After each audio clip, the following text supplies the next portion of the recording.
ভিডিওটা আমি শুক্রবার রাত থেকে শ্যুট করলাম। হঠাৎই লাইভ করতে করতে তোমরা দেখতে পেয়েছো যে আমি ছুটতে ছাদে চলে গেছি। এত সুন্দর ঝড় উঠেছিল কি বলবো, তোমরা লাইভে ছিলে আমার সাথে, তো তোমরা দেখতেই পেয়েছো। তাই ছোট্ট করে একটু ভিডিও শ্যুটও করে নিলাম। এটা ছিল ফ্রাইডে নাইট। তো আমি এটার সাথে কিন্তু স্যাটারডে সকাল থেকে মোটামুটি ভিডিও স্টার্ট করে দেব।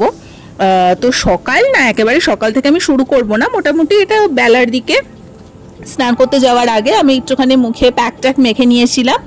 তো মোটামুটি শুকিয়ে গেছে, এখন ভালো করে এটা ক্লিন করে নেব, তারপরে লাঞ্চ টাঞ্চ করে নেব। আর আজকে বিকেলে একটু প্ল্যান আছে বেরোনোর, তো কোথায় যাবো না যাবো অত কিছু ভিডিও আমি করিনি যদিও বা, সেটা একটু পার্সোনাল ব্যাপার। তো যাই হোক, লাঞ্চটা দেখিয়ে দিচ্ছি। এটা একটা ডাল ছিল, শুকনো করে মা ডালটা করে, তার সাথে মাছ আর বাঁধাকপি ছিল, এই ছিল লাঞ্চ। এবার হচ্ছে সব থেকে বড় কাজটা করব, সেটা হচ্ছে ওয়ার্ড্রপটা গোছাতে হবে। এই যে এত রাজ্যের কেনাকাটা করেছি তো ওয়ার্ড্রপের অবস্থা পুরো জাতা হয়ে আছে। তো এগুলোকে সব বাইরে বার করব, বার করে পাই টু পাইট করে সুন্দর করে গুছিয়ে রাখতে হবে।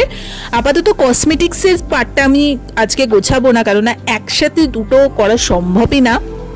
তো মোটামুটি শুধুমাত্র জামা কাপড়ের পার্টটা এখন আমি সুন্দর করে গুছিয়ে রাখবো। তো তোমাদের সাথে আমার কিছু জিন্সের কয়েকটা কালেকশন শেয়ার করে দিচ্ছি। তো আমার কাছে বিভিন্ন টাইপের জিন্স আছে, এগুলো একদম ভীষণ ফ্লোরাল টাইপের, মানে ভীষণ কমফোর্টেবল এই জিন্সগুলো। তো এগুলো টুক করে গলিয়ে চলে যাওয়া যায়, এরকম টাইপের জিন্স আছে। তারপরে একদম প্লেন টাইপের এই জিন্সগুলো আমার কাছে আছে, ভীষণ কমফোর্টেবল, নিচটা একটু রাবার দেওয়া রয়েছে, মানে ভীষণ ক্যাজুয়াল এগুলো, বুঝেছো তো। আর এই ধরনের প্যান্টগুলো আমার খুব ভালো লাগে। তো আছে বেশ অনেক সুন্দর সুন্দর কালেকশনই আমার ওয়ার্ড্রপে রয়েছে, সবটা ওইভাবে দেখানো তো সম্ভব না। আর একদম নর্মাল এই বেসিক জিন্সগুলো আমার কাছে রয়েছে, এগুলো একদম নর্মাল যেরকম জিন্স হয়। আর একটা শর্টস টাইপের রয়েছে, কারণ শর্টসটা তো অত বেশি পরা হয় না, তার জন্য আমি বেশি কিনিও নি।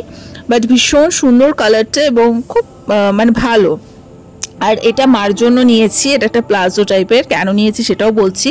এই প্লাজো আর তার সাথে ওভারসাইজ একটা টি শার্ট, বিকজ আমাদের পুরী যাওয়ার কথা আছে নভেম্বরে, তো মাকে কিনে দিলাম যে তুমি সমুদ্রে পরে নামতে পারবে, কারণ সমুদ্রে তো মানুষ আর শাড়ি চুড়িদার পরে নামবে না। তো যাই হোক, তো ওভারঅল আমার পুরো ওয়ার্ড্রপটা গোছানো হয়ে গেছে। তোমাদের সাথে বকবক করতে করতে যতটুকু পারলাম দেখালাম, কিন্তু পুরোটা দেখানো সম্ভব হয়নি। দেখে মনে হলো এই তো 2 মিনিটের মধ্যে হয়ে গেছে, বাট এটা ক্লিন করতে কত ঘন্টা যে আমার লেগে গেছে, আমি এক্ষুনি তোমরা আমাকে দেখলে বুঝতে পারবে, পুরো ঘেমে এনে স্নান করে গেছি। তো যাই হোক, এত গরম লাগছিল তো ফাইনালি আপাতত জামা কাপড়ের পার্টটা আমি এন্ড করেছি গুছিয়ে। এরপরে হয়তো কসমেটিক্সের পার্টটাও একদিন ধরতে হবে। তো দেখতেই পাচ্ছ ঘেমে এনে স্নান করে গেছি, এখন আর কিচ্ছু না, আরামসে এসিটা ছাড়বো এবং একটু ল্যাদ খাবো, কারণ বিকেলবেলা আবার রেডি টেডি হয়ে বেরোনোর আছে। তো কোথায় গেছি বা কিভাবে কি করেছি অত কিছু আমি শেয়ার করিনি। বাড়িতে যখন ফিরি তখন মা আর ভাইয়ের জন্য একটু খাবার দাবার নিয়ে আসি, একটু ওয়া মোমো থেকে মোমো নিয়ে এসেছিলাম, তার সাথে অনেকদিন একটু কেক করছিল মনটা, তো একটু বাড়ির জন্য কেক নিয়ে এসছি।